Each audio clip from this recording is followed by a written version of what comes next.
Ladies and gentlemen, the Railroad Hour. And here comes the star-studded show train.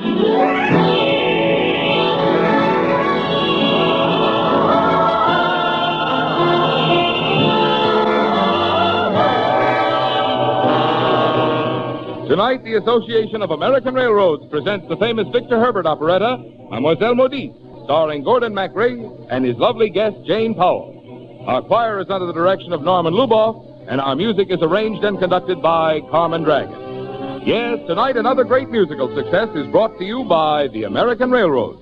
The same railroads that bring you most of the food you eat, the clothes you wear, the fuel you burn, and all the other things you use in your daily life. And now here is our star, Gordon MacRae.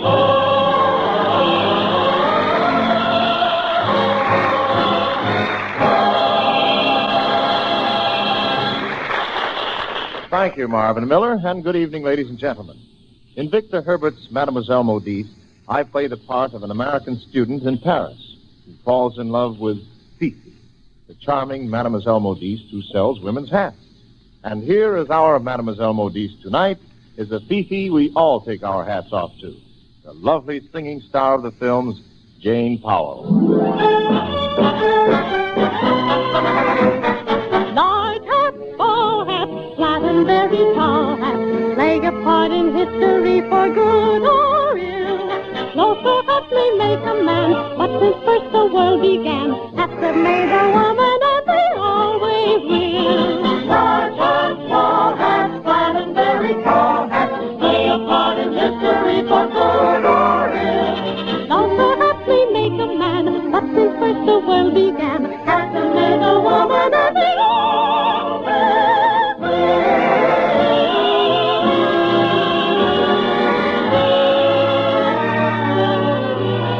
She was lovely, my little Mademoiselle Modiste. She worked in one of the most fashionable hat shops in Paris. And whenever I was able to take time for my studies, I used to hurry to the shop to try and get a glimpse of her. This had to be done in the greatest secrecy, because a great uncle of mine had promised my mother to keep an eye on me while I was studying in Paris. And his idea of keeping an eye on me was to keep me away from every pretty mademoiselle in the city. The hat shop was owned by a Madame Cecile. And one day when I dropped by the shop with some flowers for Fifi, Madame Cecile said to me, "Oh, Robert, you're a nice boy, but you must not permit yourself to get too attached to Fifi. After all, she is a businesswoman, and nothing will ever matter to Fifi as much as her career." "Are you sure, Madame Cecile? After all, I wouldn't think a girl would want to spend all of her life in a hat shop." I have spent all of my life in a hat shop. Someday Fifi will be just like me. Oh. What do you mean? Oh. Well, Madame, I see Fifi in a small house, cooking and sewing and singing to little girls who look just like her. Monsieur, you are too young to be thinking of things like that. You should be free to do as you like. Well, that's always been my philosophy.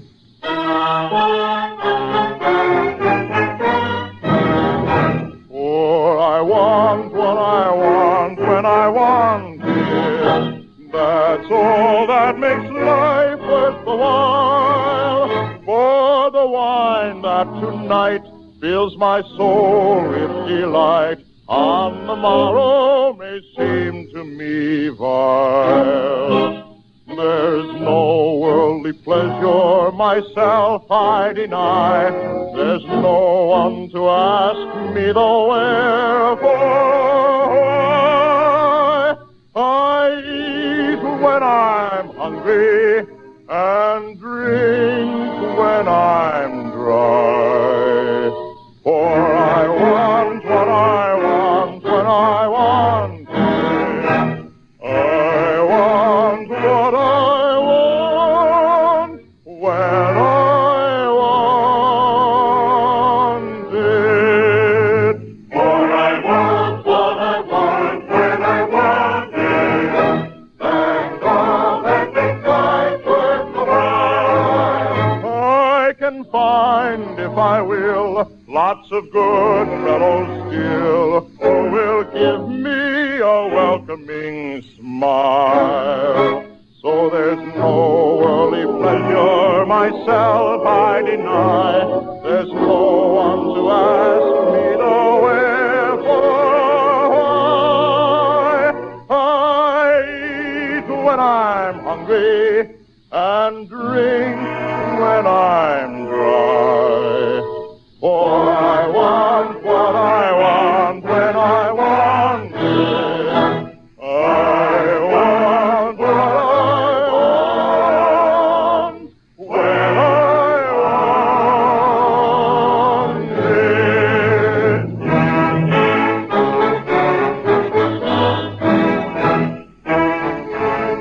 I left the shop that day without seeing Fifi. I didn't know until a long time later that my great-uncle, the Count, came to the shop after I left and waited to see her.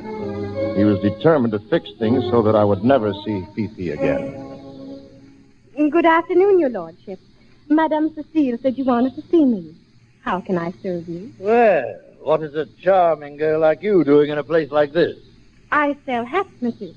May I show you some? Well, suppose I asked you to model one and come to tea with me. What would you say to that, eh? I cannot leave the shop during working hours, monsieur. Well, how about after working hours? I have an engagement after working hours. With the gentleman? Oui, monsieur. Oh, he must be a very attractive gentleman. So, monsieur, if you aren't interested in any hat, I must ask you to excuse me. Oh, I'm very interested in hats. Show me something that an attractive young girl might enjoy wearing in the morning. Oui, monsieur. What is the young lady's complexion? Very like yours. Oh? Well, then, how about this model? Oh, that's enchanting. I'll take it. Now, about this gentleman you meet after work. Is he a young American who... Oh, no, monsieur. He is an old Frenchman. How does this model strike you? Well, it's charming. An old Frenchman? You are in love with an old Frenchman? In love? Oh, no, monsieur. He is my music teacher. Oh, your music teacher. But, of course, I'm setting to go on the stage. Not that the setting is ever likely to do me much good, but... Now, why do you say that? Monsieur, I have neither money nor influence, and without one or the other, I am helpless. Tell me, what sort of roles can you play, Mademoiselle Modiste? Any role? Well, you have self-confidence, I'll say that for you. Monsieur, I will show you that I have more than that. If I were asked to play the part of simple maiden light at heart, a village lass in country clothes, as to and from her work she goes, I'd sing a merry little strain and gaily dance to this refrain.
Over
had heard Fifi sing, he decided on a plan. He bought 3 more hats, and while Fifi was having them wrapped, he slipped $5,000 into an envelope and addressed the envelope to her. When she returned, he said to her, The name of the lady who is to receive the hats is on this envelope. I want you to deliver them to her. Oui, monsieur. Fifi, you're back. I was hoping you'd be... Uncle, what are you doing here? Uncle, Robert, you... Good afternoon, Robert.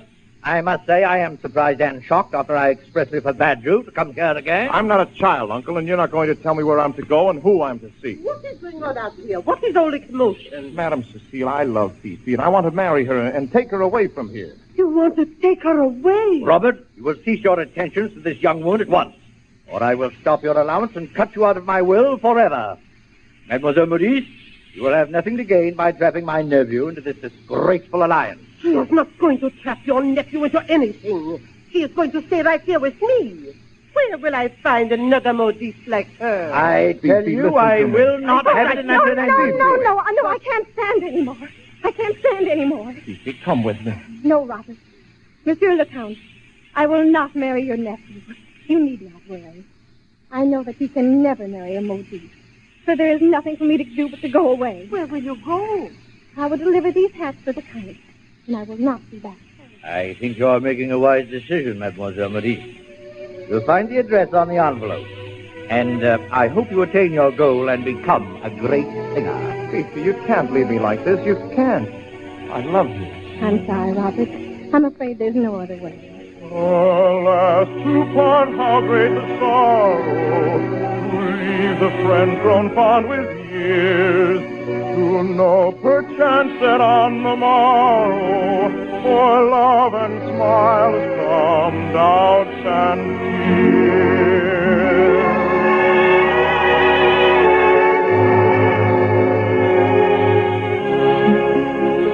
Ah, but in dreams so fair, visions beyond compare, out of this world of doubt I've wandered into a land afar. Hope as my guiding star, hope as my star, hope as my star, that is love to dear on every love Visions so fair, so fair. Ah, but in dreams so fair, visions beyond compare, out of this world of chaos I've wandered into a land apart. Hope as my guiding star, hope as my guiding, hope as my guiding star, perfect love to find at last upon reward so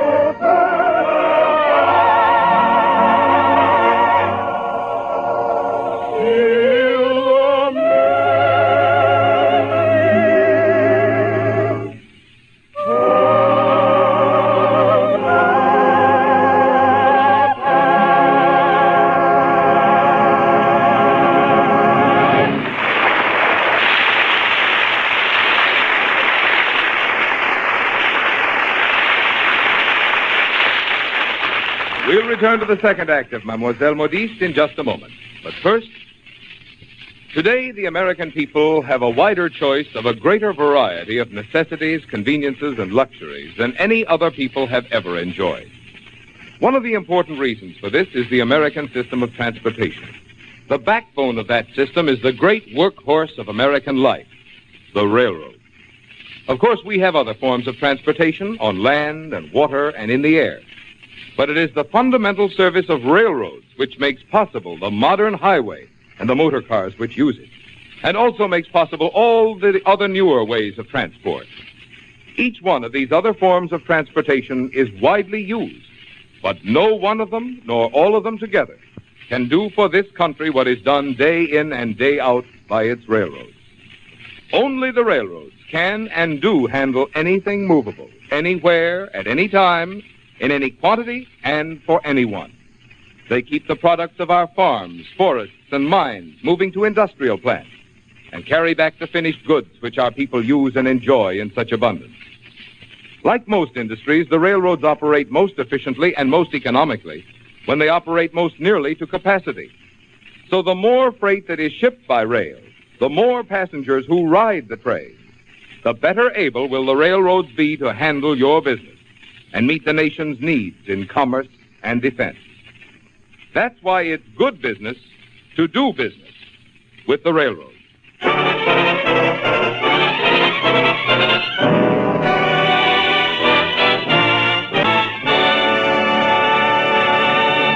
And now, here is the second act of Mademoiselle Modiste, starring Gordon MacRae and his lovely guest, Jane Powell.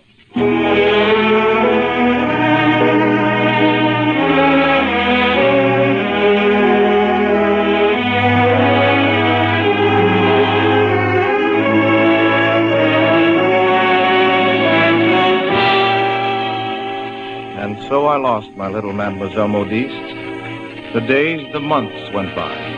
And then a year, 2 years. I tried to tell myself I didn't care, but it wouldn't work.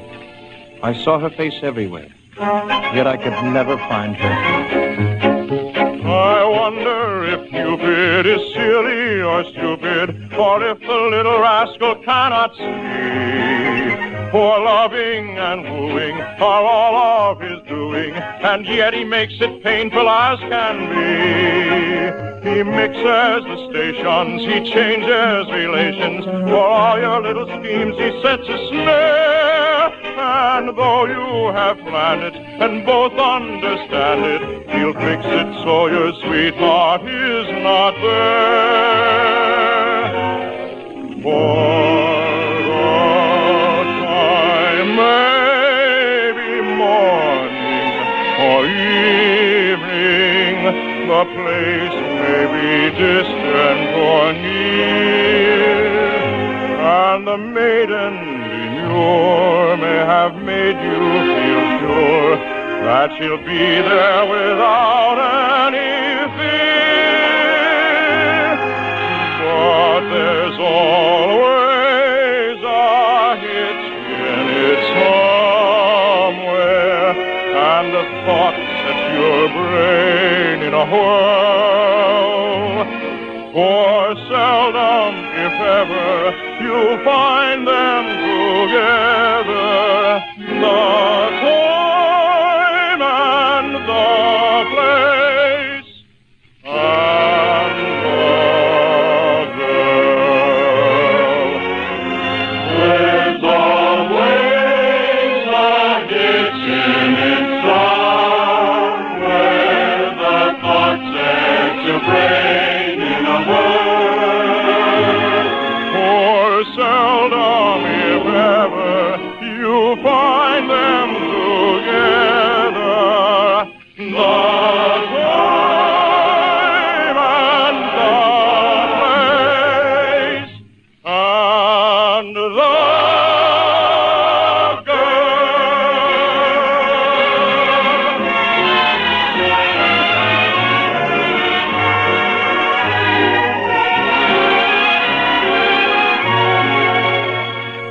I couldn't figure out how Fifi could have disappeared so completely. I didn't know she had become a famous singer under the name of Madame Bellini, and that she had come to see my uncle. I have come to repay a debt, monsieur. In this envelope, with your name on the outside, you will find the money that you so generously loaned me. Oh, and did you go on the stage? Oh, but yes. Didn't you know? As a matter of fact, I'm singing tomorrow night at the Charity Bazaar. I am Madame Bellini. Singing at the Charity Bazaar? My Charity Bazaar? Oui, monsieur. Is this some trick of yours to see Robert? Will he be there? Now, see here, you ought to have nothing to do with Robert. I am no longer a modiste, monsieur. My dear girl, Robert can marry only a woman of birth and education. Someone who is of my station in life.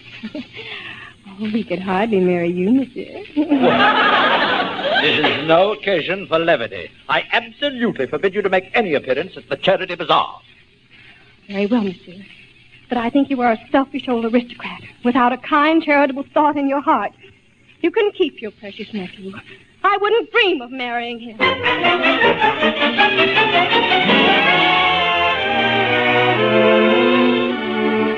But Fifi did come to the charity bazaar. She came dressed as a fortune teller, and I went to her to have my fortune told. She wore a mask, and of course I had no idea who she was. What kind of fortune would you like, monsieur? Well, what kind have you? Let me see your palm, and I'll tell you. Oh, monsieur, I see blonde, yes, and pretty. No, not in my palm, mademoiselle. I have only loved one woman, and she... Yes? She's forgotten me. Monsieur, I see a great surprise in store for you. You're going to meet someone that you haven't seen for 2 whole years. Really? Someone who loves you devotedly. A singer. Oh, dear. There's someone who hates you. Oh, my uncle. He's trying to keep you apart.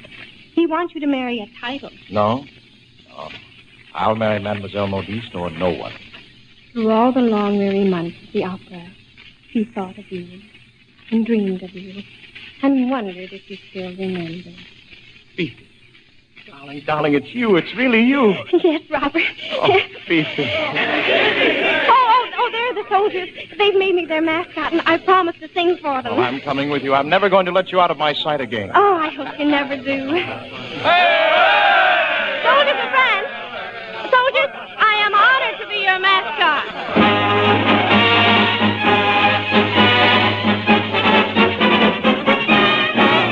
Hark the drum, here they come on parade. At the side hides the tie-cutty blade. And they all look so fine as they swing into line. It's no wonder the enemy's afraid.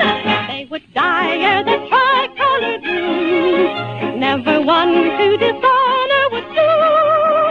I'm the toast of the mess. I'm the girl they love best. I'm the girl never do. Mark the drum, here we come on parade. And side hangs our tri-trusty flag. And we all look so fine as we swing into line. It's no wonder the enemy's afraid. They would die or the tricolor grew. Never one to dishonor would do. I'm the toast of the mess. I'm the girl they love best. I'm the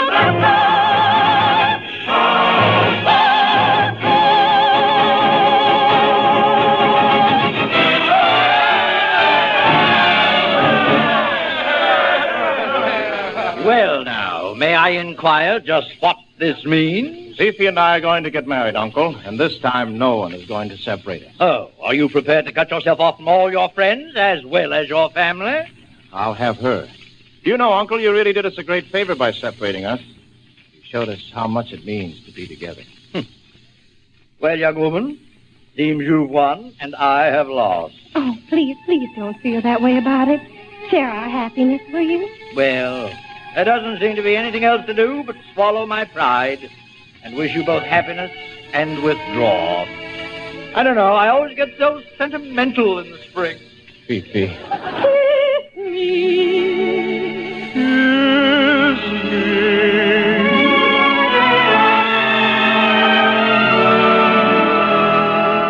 Sweet summer breeze. Whispering trees Are shining softly above. roses in bloom. Wafted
Thank you, ladies and gentlemen.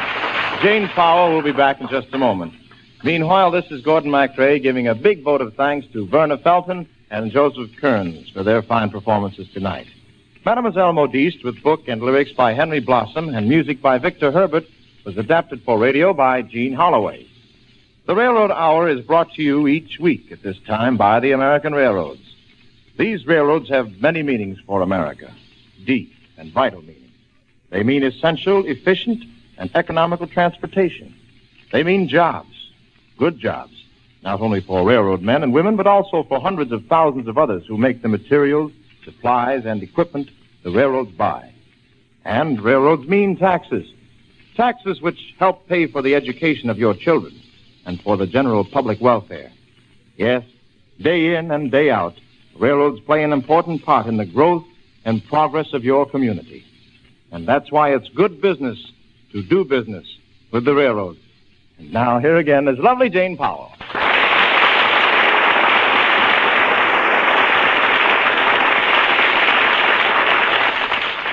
Janie, you know it's always a pleasure to have you with us. Oh, for me too, Gordon.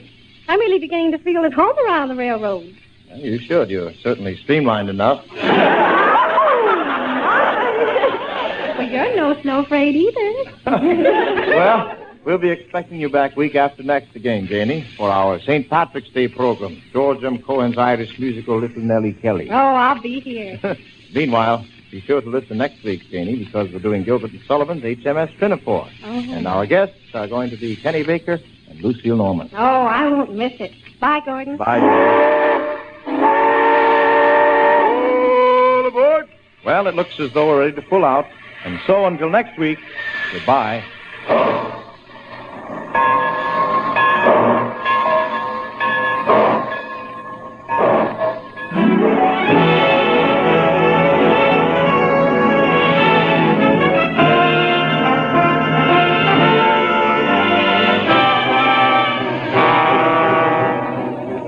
Mademoiselle Modiste was presented by special arrangement with the Thames Whitmark Music Library. Jane Powell appeared by arrangement with Metro-Goldwyn-Mayer, producers of Key to the City, starring Clark Gable, Loretta Young, Frank Morgan, and Marilyn Maxwell. Gordon MacRae appeared by arrangement with Warner Brothers, producers of The Hasty Heart, starring Ronald Reagan, Patricia Neal, and Richard Todd. Our choir is under the direction of Norman Luboff, and our music is arranged and conducted by Carmen Dragon. This is Marvin Miller saying goodbye until next week for the American Railroad. And now keep tuned to your Monday night of music on NBC.